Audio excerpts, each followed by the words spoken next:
नमस्कार दोस्तों, D classes में आपका स्वागत है। आज हम रीजनिंग के पार्ट 23 करने वाले हैं, जिसमें रीजनिंग के 20 इंपॉर्टेंट प्रश्न देखेंगे। यदि आप रेलवे, एसएससी या किसी भी स्टेट एग्जाम की तैयारी कर रहे हैं तो ये प्रैक्टिस सेट आपके लिए काफ़ी इंपॉर्टेंट है, क्योंकि इस प्रैक्टिस सेट में जो प्रश्न दिए गए हैं उसी टाइप के प्रश्न आपके एग्जाम में पूछे जाते हैं।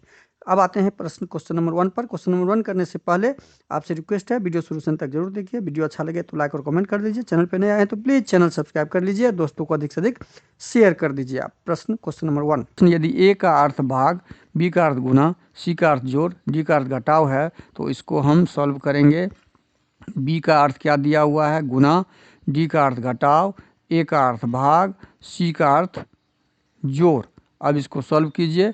45 गुना 6, 45 गुना 6 हो जाएगा 270 घटे 26, 3 दूनी 6, 3 6 के 18, 26 प्लस 15। अब जब 270 में 15 जोड़ लेंगे और 26 घटा लेंगे तो हमारा 259 आ जाएगा। आंसर क्या हो जाएगा? ऑप्शन डी सही हो जाएगा। अगला प्रश्न है, दी गई श्रृंखला में प्रश्नवाचक चिन्ह के स्थान पे क्या आएगा उसे ज्ञात करना है। 12 को 16, 16 को 25 किया है तो 12 में कितना जोड़े हैं? तो 12 4 16 हुआ है। 16 में कितना जोड़े हैं? जो 25 हुआ। 16 में 9 जोड़े हैं, 16 9 25। 25 में कितना जोड़े? 41 हुआ। 25 में 16 जोड़े हैं। अच्छा, यहाँ पे एक पैटर्न मिल गया। देखिए, जोड़ का तो पैटर्न है ही, और साथ में एक पैटर्न ये दिख रहा है कि यहाँ पे ये 4 2 का स्क्वायर है, 9 3 का स्क्वायर है, 16 4 का स्क्वायर है, 25 5 का स्क्वायर है। तो अगली संख्या क्या हो जाएगी हमारी? 6 का स्क्वायर वाला संख्या जो होगा, तो 6 का स्क्वायर यहाँ मतलब 36 प्लस होगा। 36 6 6 12, 6 3 9, 1 10, 102। हमारा आंसर 102 ऑप्शन बी में दिया हुआ है। अगला प्रश्न है, दी गई आकृति में उसी दर्पण प्रतिबिंब का चयन कीजिए निश्चय दिए गए अनुसार दर्पण में mn पर रखने पर बनेगा। अब n के दर्पण के नज़दीक n है तो n आपका उल्टा हो जाएगा दोनों लाइन, और ये कॉर्नर यहाँ आ जाएगा, उल्टा n हो जाएगा। उल्टा n वाला हमारा ऑप्शन ए में दिख रहा है, ऑप्शन बी में दिख रहा है, ऑप्शन सी में, ऑप्शन डी, तीनों में, चारों में दिख रहा है। उसके बाद आई हो जाएगा, एन के बाद आई सब में है। उसके बाद एस हो जाएगा, एस आपका उल्टा ऐसे हो जाएगा, एस उल्टा हो जाएगा ऐसे। उसके बाद एस यहाँ उल्टा है, एस यहाँ उल्टा है, यहाँ जी दे दिया है। तीसरा नंबर पे एस होगा तो ऑप्शन सी यहाँ से ही चला गया।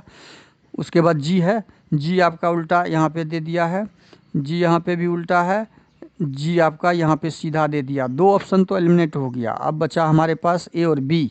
जेड यहाँ पे दिया हुआ है, देखिए यहाँ पे बी में जेड के जगह क्यू कर दिया है तो हमारा ऑप्शन बी भी यहाँ एलिमिनेट, ऑप्शन ए सही हो जाएगा। अगला प्रश्न है, एक निश्चित तर्क के अनुसार 13 का संबंध 39 के साथ, 25 का 75 के साथ तो 42 का। 13 का देखिए संबंध स्पष्ट दिख रहा है, 13 को 3 से गुना किया है, 25 को भी क्या किया है? 75 करने के लिए 3 से किया है। उसी प्रकार 42 को 3 से गुना कर देंगे तो 3 दूनी 6, 4 तिया 12, 126। हमारा आंसर क्या हो जाएगा? 126। आप पैटर्न ढूंढिए और आंसर तुरंत लगा के आगे बढ़ जाइए। अगला प्रश्न है, एक निश्चित कूट भाषा में WYN का कोड इतना मतलब 4 अक्षर 4 अंक, कोड में 4 अक्षर 4 अंक, तो ए का कोड ज्ञात करना है। अब ए का कोड ज्ञात करने के लिए ए हमारा यहाँ पे दिया हुआ है, तो ए यहाँ पे दिया हुआ है तो WYNK का कोड में ए का कोड नहीं होगा, उसको एलिमिनेट कीजिए। 9 को कट कर दीजिए, 3 को कट कर दीजिए, 4 को कट कर दीजिए। हमारे पास क्या बचा यहाँ पर? तो ए का कोड 1 बचा, जो ऑप्शन सी में दिया हुआ है। ऑप्शन सी हमारा सही हो जाएगा। उस विकल्प आकृति का चयन कीजिए जिसमें दी गई आकृति x उसके भाग के रूप में निहित है, घुमाने की अनुमति नहीं है, घूर्णन की अनुमति नहीं है। तो ऑप्शन ए में ही दिख रहा है यह आकृति। ये देखिए गोल यहाँ पर, इसके साथ ये लगा हुआ और ये लगा हुआ, तो ऑप्शन ए ही हमारा सही हो जाएगा। ऑप्शन ए में ही दिख रहा है, option A B C D में नहीं है। अगला प्रश्न, ए गुना बी का अर्थ ए बी की माँ है। इस प्रकार के जब आए प्रश्न तो फॉरवर्ड रहे ए के बाद ठीक बी, तो हमें केवल चिन्ह का अर्थ समझना है। गुना का माँ दिया है, भाग का पुत्र, जोड़ का पति, घटाव का बहन। अब इस फार्मूला को हम बैठाएंगे, लगाएंगे डायग्राम के रूप में। डी प्लस ई, प्लस का मतलब यहाँ दिया है पति, तो डी ई की पति है। डी जो है यहाँ पे बना लेते हैं, डी किसकी पति है? ई की पति है। ई की पत्ती हो गई, बराबर का निशान दे दीजिए, पति पत्नी समझ में आ जाएगा। ई गुना एफ, ई गुना एफ का मतलब, गुना का मतलब माँ है, ई एफ की माँ है, ई किसकी माँ है, एक पीढ़ी नीचे आएंगे, एफ की माँ है, तो ये माइनस हो गया, इस दोनों का ये पुत्र या पुत्री होगा। उसके बाद है एफ माइनस जी, एफ माइनस जी का माइनस का मतलब क्या दिया हुआ है, माइनस का मतलब यहाँ पे क्या दिया हुआ है, बहन, एफ जी की बहन है, एफ किसकी बहन है, जी की बहन है, तो ये माइनस हो गया। अब एफ और डी का संबंध बहुत आसान है, ये पिताजी हो जाएगा, डी का ये पुत्री हो गया। डी का एफ से संबंध ज्ञात करना है, तो डी का एफ कौन लगेगा, ये बेटी लगेगी, कौन, बेटी, पुत्री, तो ऑप्शन सी हमारा क्या हो जाएगा, सही हो जाएगा। अगला प्रश्न है, अक्षरों के उस संयोजन का चयन कीजिए जो दी गई श्रृंखला में रिक्त स्थानों में क्रमिक रूप से रखे जाने पर श्रृंखला को तार्किक रूप से पूरा करेगा। तार्किक रूप से पूरा करने के लिए इसको सजाया गया है, सजाना भी होगा और काउंट करेंगे इसको इस तरह के प्रश्न में, 1 2 3 4 5 6 7 8 9 10 11 12 13 14 15 16, और इसका फैक्टर निकालेंगे, 4 गुना 4, 4 चौके 16, 4 4 का ग्रुप बनाएंगे, 1 2 3 4, 4 का ग्रुप बनाइए, 1 2 3 4, 1 2 3 4, 4 4 का ग्रुप बना के आप इसको फिल इन द ब्लैंक्स करेंगे, फिल इन द ब्लैंक्स करेंगे तो जेड से जेड, जेड से जेड, जेड से जेड, यहाँ पे क्या हो जाएगा, जेड, तो लास्ट में हमारा क्या आएगा, जेड, लास्ट में जेड आने वाला 3 अक्षर है।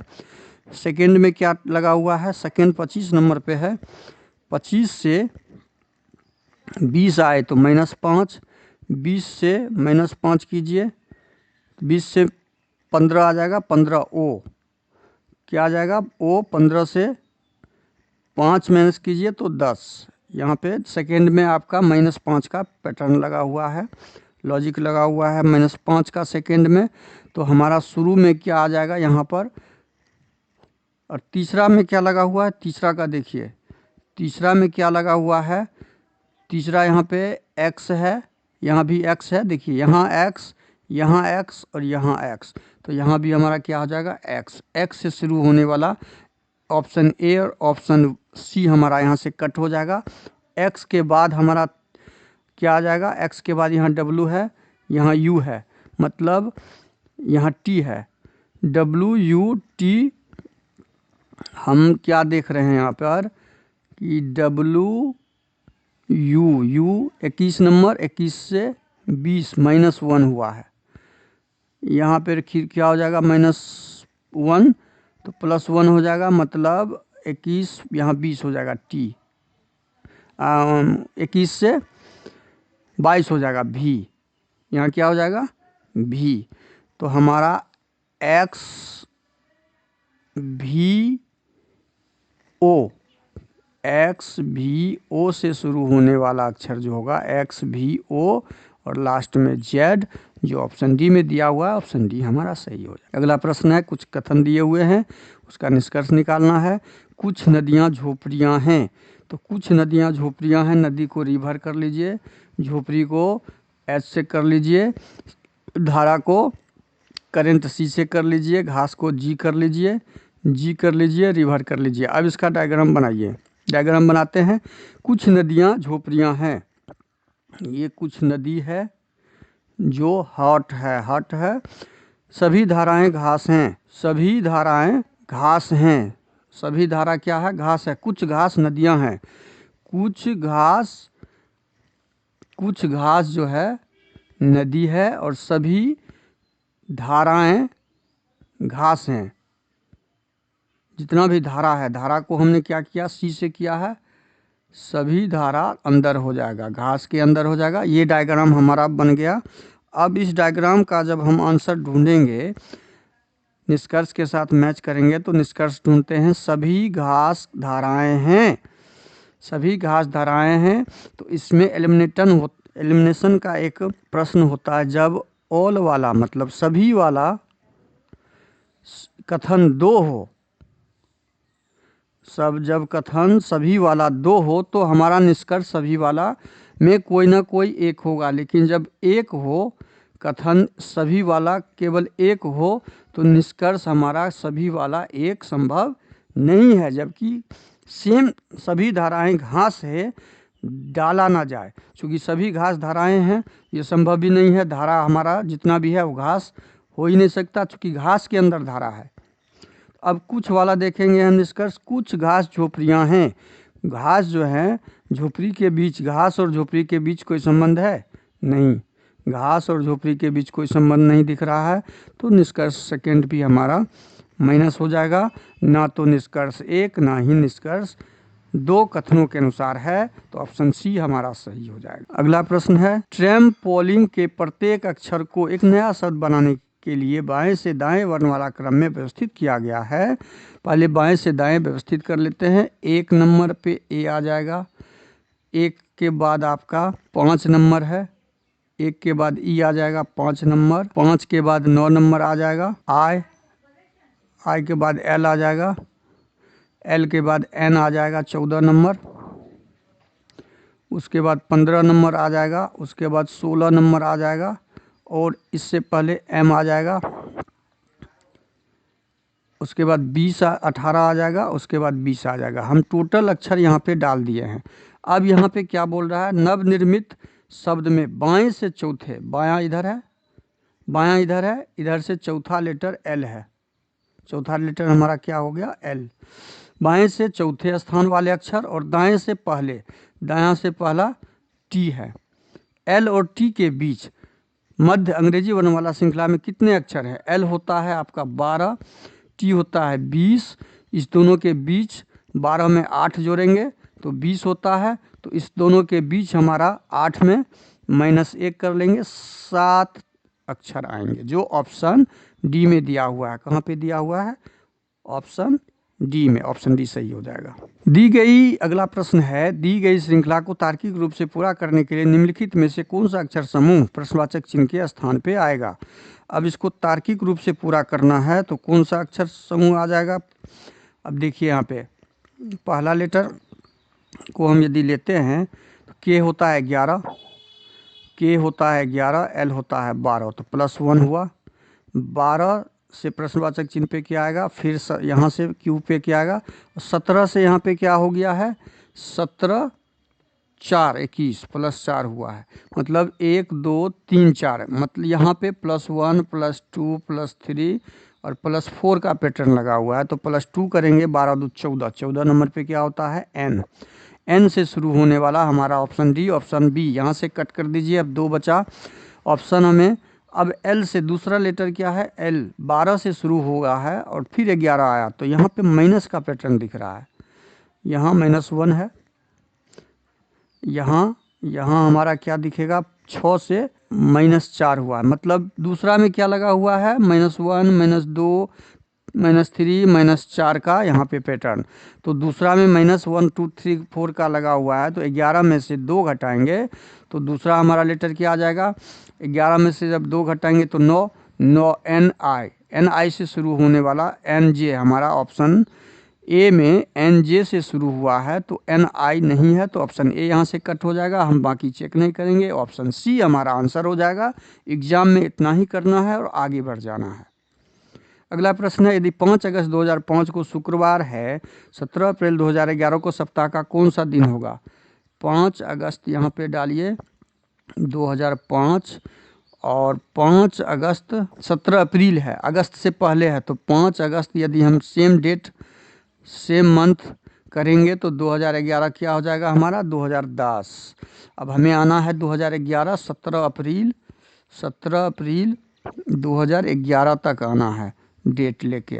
अब हम पहले ईस्वी को कंप्लीट कर लेते हैं। 10 में से 5 गया 5, हमारा 2008 लीप ईयर वर्ष है, 8 के बाद 12 हो जाएगा, तो 1 वर्ष और लीप ईयर जुड़ जाएगा, तो 6 हमारा रिमाइंडर टोटल 6 आया। अब देखते हैं मंथ और डेट का, तो अगस्त में हमारा कितना दिन हो जाएगा, अगस्त का हमारा हो जाएगा 31 - 5, 31 में से 5 गया तो कितना हो जाएगा, 11 में से 7 8, 11 में से 7 5 12, 6 5 11 6 और 2 26, इसको 7 से भाग लगा दीजिए रिमाइंडर के लिए, तो 7 से भाग लगाएंगे तो रिमाइंडर हमारा क्या आ जाएगा, शेषफल रिमाइंडर का मतलब शेषफल होता है। शेष हमेशा ज्ञात करना होगा आपको, शेष। रिमाइंडर ज्ञात कर लेते हैं। तो रिमाइंडर 7 या 21, 21 5 26, यहाँ रिमाइंडर 5 आ गया। अगस्त में 5,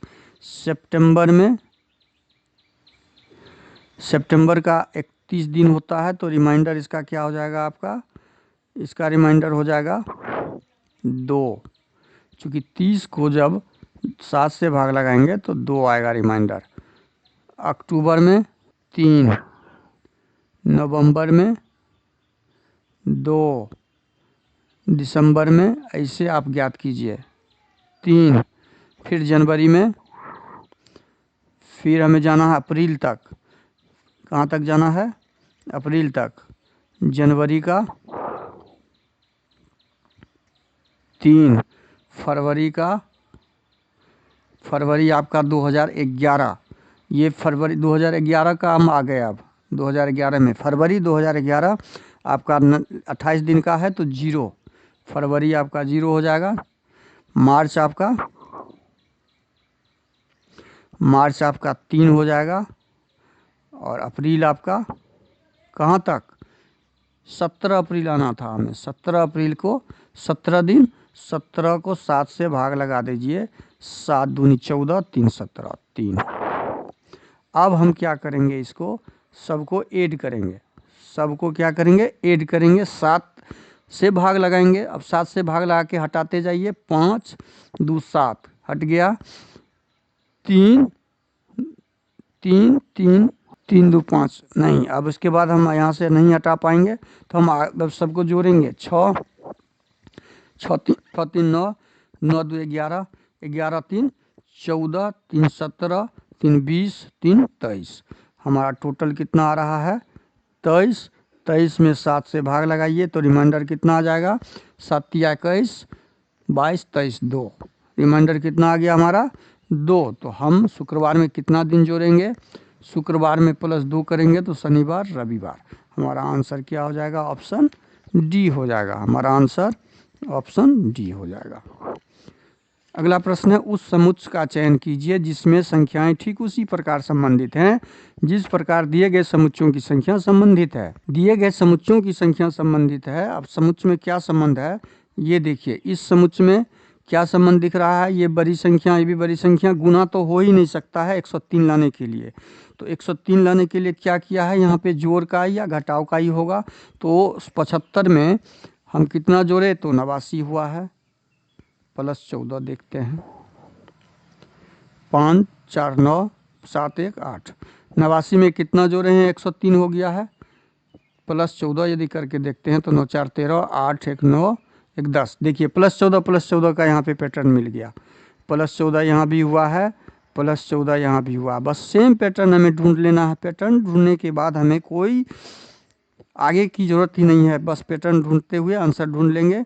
72 में 14 प्लस करेंगे तो 4 4 2 6, यहाँ पे 6 आना चाहिए का स्थान पे, ये तो संभव ही नहीं है।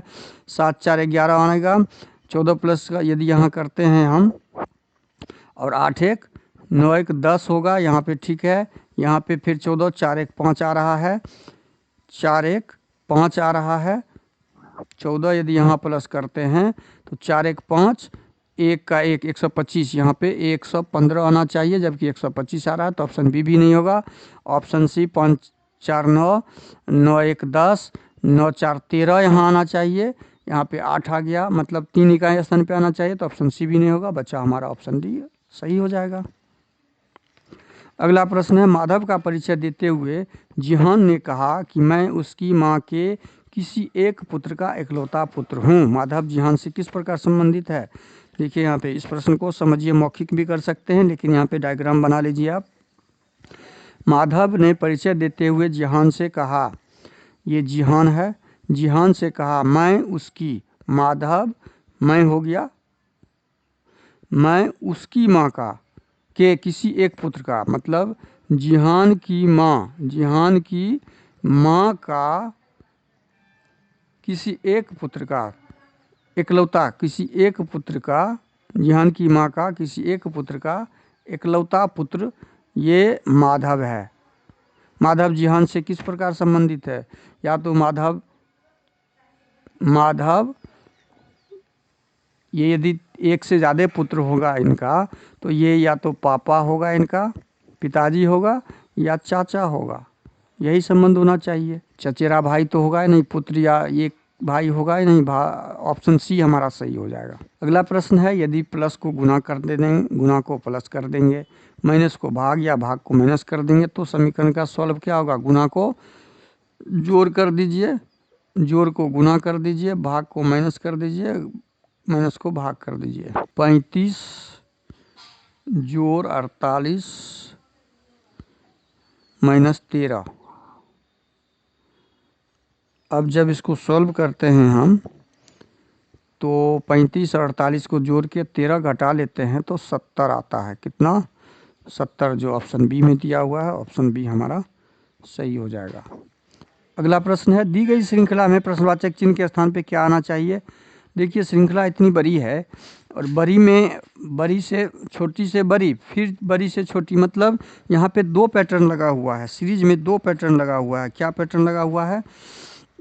यहाँ पे देख रहे हैं हम कितना का अंतर है? 8 5 8 5 13। 8 यदि माइनस करते हैं तो 8 6 14। देखिए यहाँ पे 454 में हम कितना माइनस किए हैं तो 428 हुआ है, माइनस 426 हुआ है। 426 करने के लिए 54 में से 28 घटा लेते हैं, मान लीजिए तो 8 6 14, 2 2 4 1 5 4। देखिए एकांतर यहाँ पर पैटर्न लगा हुआ है, -28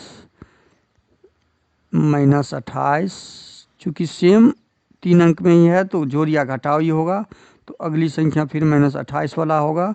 तो अगली संख्या -28 हम जब कर लेंगे तो हमारा आंसर 342 आ जाएगा, जो ऑप्शन बी में दिया हुआ है। अगला प्रश्न है, एक निश्चित कूट भाषा में पावर को कोडिंग किया गया है, रेन को कोडिंग किया गया है, तो उसी कूट भाषा में आर का कोड ज्ञात करना। अब देखिए 5 अक्षर 5 अंक, 4 अक्षर 4 अंक।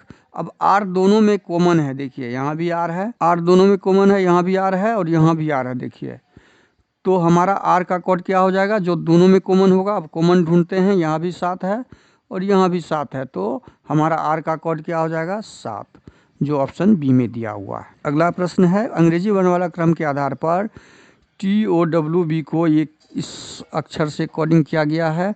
TOWB को इसको पढ़ने से पहले हम कोड का पैटर्न ढूंढ लेंगे। इसमें कोड क्या लगा हुआ है? 20 नंबर पे होता है, ये 3 नंबर पे है, तो 20 को 3 किया गया है। तो आखिर क्या किया गया?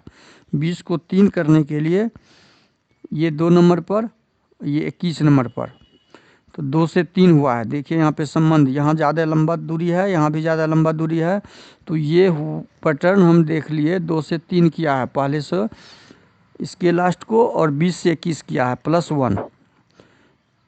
बीच के लेटर 2 में क्या संबंध दिख रहा है? ओ 15 नंबर पर, ये 23 नंबर पर। 15 में 22 किया है, तो 15 और 22 करने के लिए क्या किया? ये 15 में 7 प्लस किया है, 7 5 12। 15 में 7 प्लस किया तो 22 हो गया। 23 में भी 7 प्लस किया, 23 में भी 7 प्लस किया तो 4 हो गया है। मतलब बीच के 2 लेटर में 7 प्लस है और लास्ट के दोनों क्रॉस करके +1 किया, -7 किया है, +7 किया है।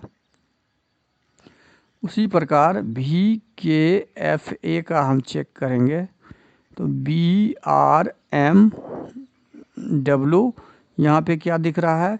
V से W हो गया +1, A से B हो गया +1, K से R हो गया +7, F से M हो गया +7।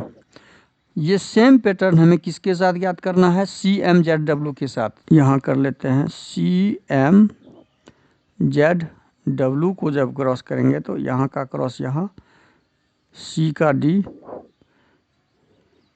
W का 1, 23 के बाद 24 X हो जाएगा, बीच में +7, Z में +7, 13 में 7 प्लस करेंगे तो 20 XT XC ओ U यहाँ पर है, W नहीं U। 21 में 7 जोड़ेंगे हम, यहाँ पे U था, U यहाँ W नहीं, 21 में 7 जोड़ेंगे हम तो कितना हो जाएगा, 21 7 22 हो जाएगा। तो ये हमारा यहाँ पे 22 हो गया भी। 13 में 7 जोड़ेंगे, ये 13 है, 13 में 7 जोड़ेंगे तो 20 टी हो जाएगा। 26 में 7 जोड़ेंगे तो 27, 26 में 7 जोड़ेंगे तो 7 जी हो जाएगा। क्या हो जाएगा हमारा, जी हो जाएगा। और यहाँ पे डी हो जाएगा। तो हमारा answer V T G D, जहाँ V T G D option D में ही दिख रहा है, तो ऑप्शन डी हमारा सही हो जाएगा। अगला प्रश्न है, उस दर्पण का छवि हमें ज्ञात करना है। दर्पण छवि ज्ञात करना है जिसमें इस ऑप्शन में आंसर आए। अब दर्पण के नज़दीक ए बनेगा ऐसे, ए जैसे है, आर बन जाएगा ऐसे। तो ए यहाँ पे हमारा दिया है जल प्रतिबिंब, ये संभव नहीं है। ये हमारा ए सीधा कर दिया, ये संभव नहीं है। तो हमारा आंसर 2 तो एलिमिनेट हो गया। अब तीसरा देखेंगे, ए के बाद आर दिया हुआ है, डी का बी दिया हुआ है, और यहाँ डी का बी होगा, यहाँ भी डी का बी होगा, यहाँ भी ठीक है, यहाँ भी ठीक है। ये 3 अक्षर मिला लिए हैं। उसके बाद 5 है, यहाँ भी 5 है, यहाँ भी 5 है। उसके बाद 5 के बाद बी है, तो बी डी हो जाएगा। बी डी हो गया है, बी डी हो गया है। उसके बाद पी है, और ये यहाँ पे बी डाल दिया।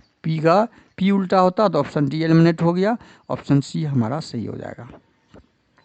अगला प्रश्न है, उस विकल्प का चयन कीजिए जिसमें दी गई आकृति x सन्निहित है, अर्थात आकृति x उसी रूप में सन्निहित है। यह आकृति हमारा कहाँ पे दिख रहा है, x हमारा सीधा लाइन ऊपर से कहीं नहीं ऐसे दिख रहा है। तो ऑप्शन ए तो यहाँ से एलिमिनेट हो गया। ऑप्शन बी में भी तो कहीं लाइन नहीं दिख रहा है। ऑप्शन सी में भी ऐसी लाइन कहीं नहीं दिख रही, ऐसी यहाँ पे दिख रही है लेकिन नीचे नहीं आ रही है, तो सी में भी नहीं। अब डी में देखते हैं, डी तो ऑप्शन सही है। 3 जब एलिमिनेट कर लिए तो डी हमारा ऑप्शन सही होगा, लेकिन ये लाइन कहाँ दिख रहा है वो दिखाना होगा। ये देखिए ऐसे ये आया। वीडियो शुरू से अंत तक जरूर देखिएगा। वीडियो अच्छा लगे तो लाइक और कमेंट कर दीजिए। चैनल पे नए आए हैं तो प्लीज़ चैनल को सब्सक्राइब कर लीजिए, और दोस्तों को अधिक से अधिक शेयर जरूर कर दीजिए। थैंक यू, धन्यवाद। जय हिंद, जय भारत।